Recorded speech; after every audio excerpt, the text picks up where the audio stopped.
The names of veterans buried inside the Santa Clara Cemetery will be among those soon to be cast upon the walls of a new memorial site. Just a stone's throw away from the city cemetery, the new Veterans Memorial will include the 120 names of veterans now buried here, as well as those who lived in the community. We are going to, in particular, honor the veterans who are buried here in the cemetery on one of the monuments.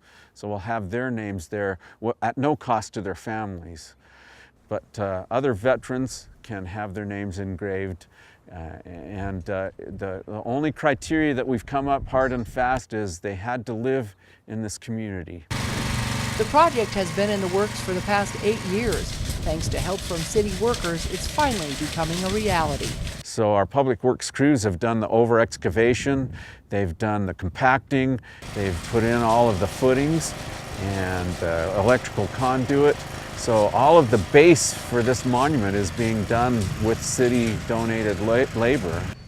As the cement foundation was being poured, the vision of this site to city employees and veterans is both humbling and honoring. Well, it's very interesting that we're standing here having this conversation on the week of the 100th anniversary of beginning of World War I. And the reality is there are no more World War I veterans amongst us. They've all passed on. And how many of the current generation remembers World War I?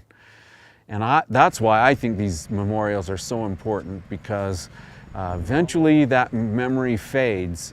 At a total cost of around $50,000, the new memorial will include 8 flagpoles approximately 25 feet tall and 3 granite stones around 8 feet in height.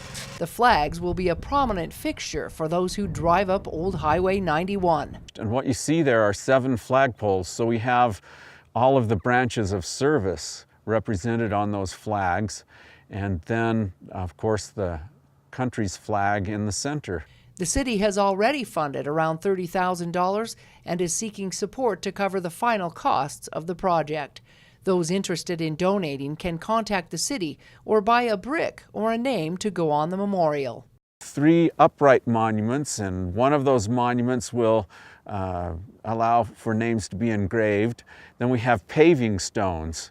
Some are, I think they're 12 by 16 inch paving stones, and then the regular brick size paving stones, and we can have a veteran's name and service dates engraved on a paving stone. So those are the 3 options a person has. The new Veterans Memorial site will be dedicated just in time for Memorial Day. And our intent is on the 28th, it's the Thursday before Memorial Day, we'll have a ribbon cutting here for this memorial. From Santa Clara, Melissa Anderson, CEC News.